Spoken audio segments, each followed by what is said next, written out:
આપણને એમ થાય છે કે ભાઈ ગુજરાતની અંદર હનીનું પ્રોડક્શન બહુ ઓછું છે, પણ આ અત્યારે ભર ઉનાળાની સિઝનની અંદર સારંગપુર BAPS મંદિરમાં જે મધમાખીનો પ્રોજેક્ટ ચાલી રહ્યો છે ત્યાં જે હનીનું કલેક્શન જુઓ, આ હની જુઓ કેટલું હની છે,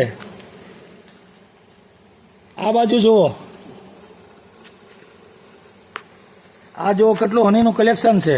આ બક્સાની અંદર કેટલું મધ ભરેલું છે, બક્સામાં જો આ બક્સાની અંદર જો કેટલું મધ ભરેલું છે, એક્સ્ટ્રા પૂડા બનાવી દીધા છે. આ બક્સાની અંદર આજની તારીખની અંદર 5 થી 7 કિલો હની નીકળશે. બક્સા બોલું છું, બક્સા ચેક કરતા માલુમ થયું છે કે ભાઈ એક્સ્ટ્રા હની કેટલું કાઢ્યું, એક્સ્ટ્રા મધની અંદર જગ્યા નથી અને એક્સ્ટ્રા પૂડા બનાવ્યા છે.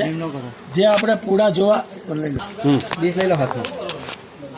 આજે બોક્સની અંદર જગ્યા મૂકીને એક્સ્ટ્રા સત્તો અને એક્સ્ટ્રા હની બનાવેલું છે. જુઓ આ કેટલું હની હશે, હની ક્રોમ જુઓ.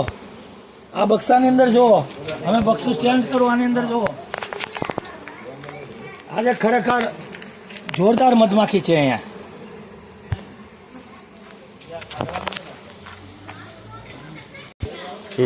આમ જોઈએ તો સ્વામીજી પોતે મધમાખીની અંદર એક્ટિવ થઈ અને પોતે પ્રક્રિયા કરી રહ્યા છે.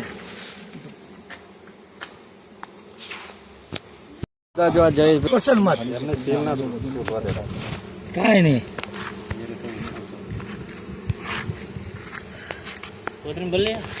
હું બોલું છું. એકાદું રહેવું ના જોઈએ, કઈ મોક્ષ ના રહે. પેલા વાડીનું થોડુંક શૂટિંગ લઈ લો. હા, સતું ના તૂટે છે, સતું ના તૂટે. આ મધ છે, આ હમણાં બધા આપણે હમણાં ટેસ્ટ કરાવવાનું છે બધાને. ઉપરનો લઈ લો, ઊંચો તો આ તો ખાલી ટેસ્ટ કરાવો તો આ તો લઈ લેશે બધું. હાલો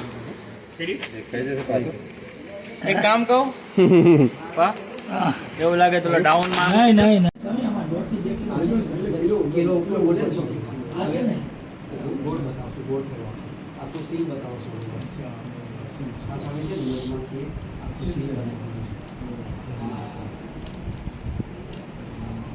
હવે જે બોક્સની અંદર જગ્યા હોય ને સ્વામી, ત્યાં બોક્સમાં આવો સત્તો નહીં હોય ને માખીનું કામ કરવાનું હોય ને તો આ એક્સ્ટ્રા સત્તો બનાવી નાખી. જો આ બનાવેલો છે મારી જાતે. હવે કેટલી મહેનત માખી પાસે કરાવી આપણે. આવો સત્તો આપી દીધો હોય તો એને એટલો પૂરાની મહેનત રહે તો આની કલેક્શન જ કરે. હવે આ સિઝનમાં અત્યારે જો આ કામ કરતી હોય મધમાખી, ઉનાળામાં પ્રોડક્શન ના હોય તો અત્યારે પ્રોડક્શન આપણી જગ્યાએ છે, બાપાની દિયા છે.